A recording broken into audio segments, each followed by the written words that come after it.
ഞാൻ ഇത് മാറാൻ മറന്നുപോയി. രാത്രി ബോധമില്ലാതെയാണോ വന്നത്? ഇപ്പൊ കിടക്കാൻ ബെഡ്റൂം ഒന്നും വേണ്ടതായോ? രാത്രി ഞാൻ വളരെ താമസിച്ചു. പിന്നെ നിങ്ങളെ ബുദ്ധിമുട്ടിക്കണ്ടെന്ന് വിചാരിച്ചു ഇവിടെ കിടന്നു. ആഹാ, ഈ ഔദാര്യം മുമ്പൊരിക്കലും തോന്നിയിട്ടില്ലല്ലോ. ഇപ്പൊ ഓരോരോ പുതിയ രീതികളാ. വലിയ കേസായിരുന്നു തോന്നുന്നു രാത്രി. ഏതായാലും മോളി പോയി കുളിച്ച് ഈ വേഷമൊക്കെ ഒന്ന് മാറ്റാൻ നോക്ക്. ചെല്ല് ചെല്ല്.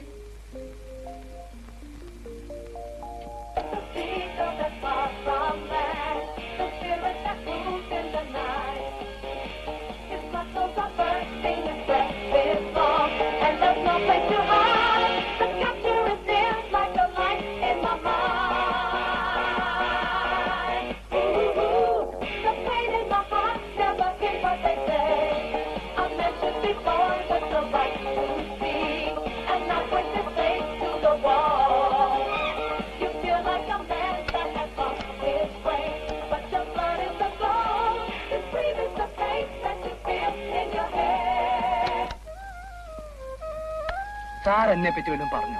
ഇല്ലല്ലോ. ഒന്നും പറഞ്ഞില്ലേ? കഷ്ടായി. എന്താ കുട്ടാ? ഞാൻ ഇന്നലെ ഉറക്കം ഒളിച്ചതൊക്കെ വെറുതെ ആയിപ്പോയി, അത്ര തന്നെ.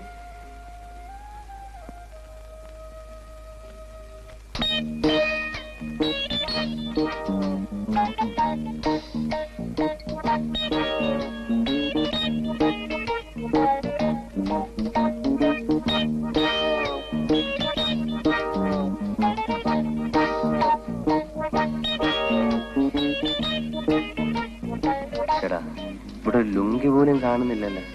Daddy, good morning. മോർണിംഗ്. മോളെ എഴുന്നേറ്റോ?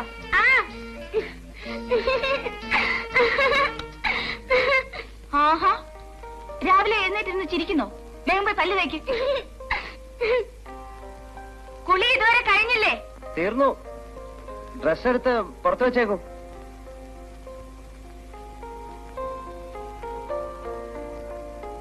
അതിനകത്ത് ഇങ്ങനെ കഥ കളിച്ചിരുന്നാൽ എങ്ങനെ? ഈ പുപ്പ വരും. വേഗം ആട്ടെ.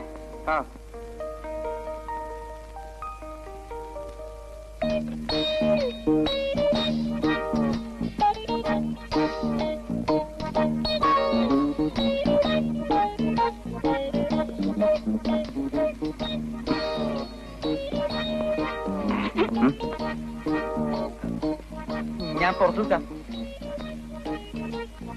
കാപ്പി റെഡി. ഞായറാഴ്ച നമ്മൾ പുറപ്പെടുമെന്ന് വിളിച്ചു പറഞ്ഞപ്പോ അച്ഛന് വലിയ സന്തോഷായി. പ്രത്യേകിച്ചും ദാസേട്ടൻ ജോലി രാജിവെക്കുന്നു എന്ന് കേട്ടപ്പോ. വരൂന്നേ. അയ്യേ, ഇതെന്ത് പറ്റി?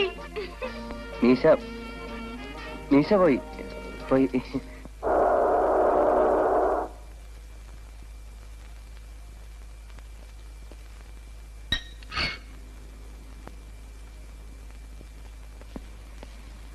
ഇന്ന് ഉച്ചയ്ക്കെങ്കിലും നേരത്തെ വരണേ. അല്പം അത്യാവശ്യമുണ്ട്. ഉച്ചയ്ക്ക് ഉണ്ടാവില്ല. എന്നാ ഊണ് സ്റ്റേഷനിലേക്ക് കൊടുത്തയക്കാം. ഡാഡി, ഇന്നലെ പാവയും വാങ്ങി തരാമെന്ന് പറഞ്ഞിട്ട് എന്താ കൊണ്ടാലത്തെ? സോറി മോളെ, നോക്ക് എന്ത് പാവയാ വേണ്ട? നൃത്തം ചെയ്യുന്ന പാവയെ. അയ്യോ, ഡാഡി മറന്നുപോയില്ലേ?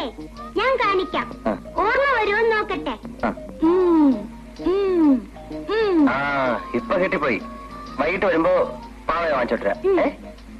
എന്റെ പൊന്ന് ശ്രീധര, ഞാൻ രക്ഷപ്പെട്ടു തോന്നേ. എത്ര നാളെ അങ്ങോട്ടും ഇങ്ങോട്ടും നടക്കുക. ആ.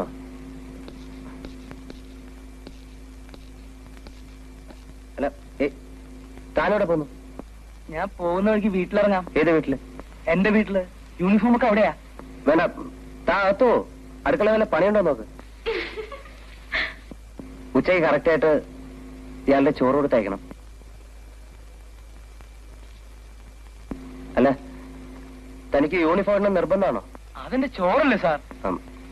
എന്നാ വീട്ടിൽ പോയി എടുത്തോണ്ട് വരൂ. ആ. പക്ഷെ ഒരു കാര്യം, പകലൊന്നും ഇവിടെ ഇട്ടോണ്ട് നടക്കണ്ട.